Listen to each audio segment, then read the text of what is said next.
Tapya! Tura, pumasok na. Yan ang sinasabi guys.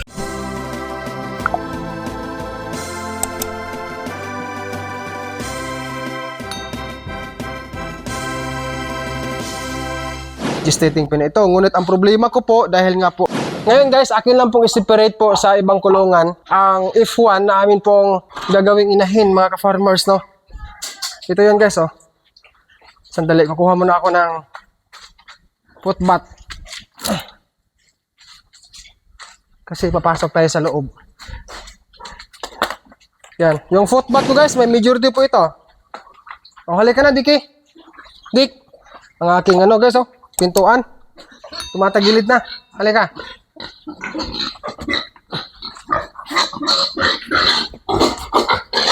Dandahan. Hop. Slowly. Hop, hop. Wait lang. Sige, mamasyal naman na tayo. Ito po ka-farmers, no? Alagang figure lock po, mga ka-farmers. Ito po yung nag-iisang baboy namin sa update na ito na gagawin naming inahin. Okay, 4 months po ito guys since birth, no? 4 months po and 8 days, no? Kung simula walay naman po, 3 months and 8 days kasi 1 month na walay ito eh.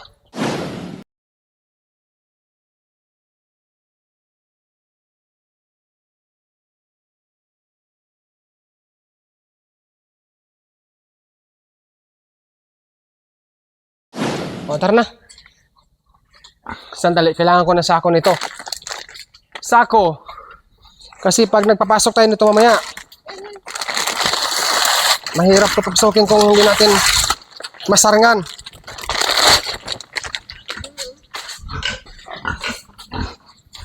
Hop! Hop ya! Tura, pumasok na.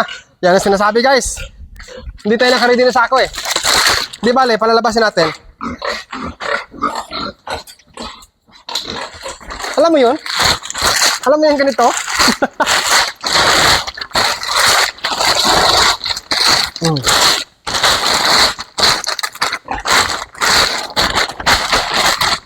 Oh, halika Dek! Come on! Ito yung challenge ngayon natin guys. Challenge!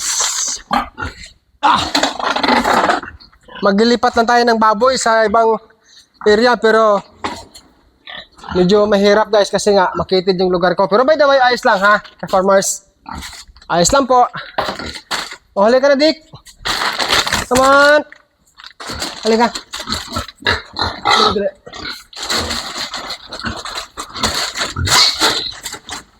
Halika.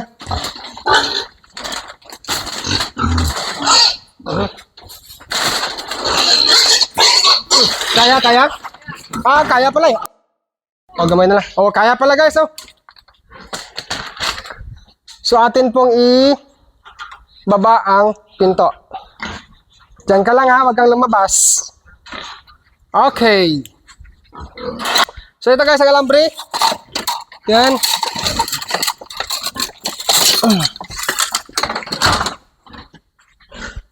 O, ito. Dito po mga ka-farmer sa akin pong backyard piggery, yung regarding sa aking mga gestating pin, ito po ay ditali-tali system lang po ito. Silbing lock ano po. Yan. So pag ano guys, pag ako po ay nagpapasok labas sa mga baboy dito, inaangat ko lang po yan guys. So ito tato. Tapos ginabugkusan or tinatalian natin ng lubid. Ano po? So, yan po ay sistema ko sa aking babuyan. No? Wala kasi akong ibang choice mga ka-farmers kundi gumawa ng paraan. No? Gumawa ng paraan alang-alang sa mga baboy. Hello? Diyan ka lang? Ito po yung anak guys ni Mother Pig namin na landrace. Ano po? Kasi yung kapatid nito nabili na eh. Binili po ng isa nating subscriber. At at the same time, follower din po natin sa atin pong Facebook page. Ano po? So, ito, naiiwan. Eh, talagang sinabihan ko si misis ko na tayo na lang mag-alaga niyan. Okay. Yan na. So, ngayon guys, bago tayo maglalagay tayo ng Digesta-Aid.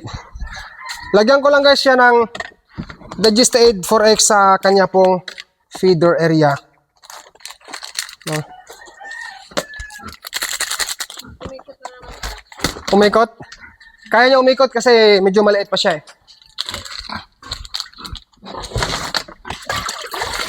Ito guys, oh. The Gist84X, no?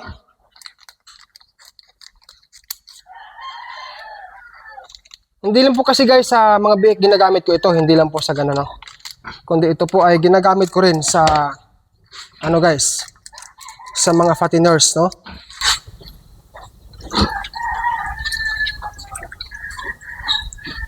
Okay. Dik. Ganun lang. Alisin na lang natin siguro may ano, harang, no? Foot ba tayo?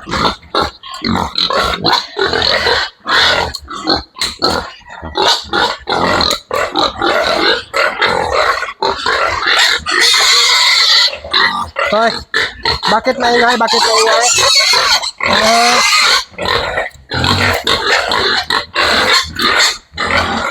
Okay. Oro.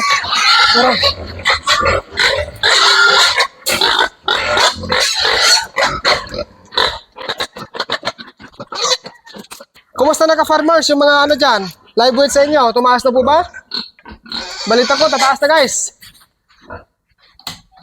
Parang may naka-ano pa, tali. Ito nga oh.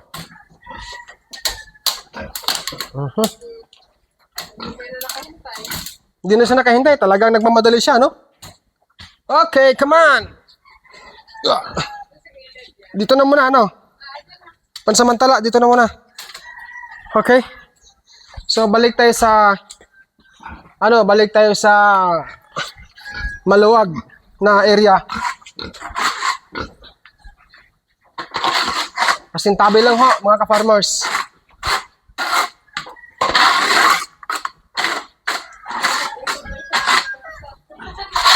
Ano na?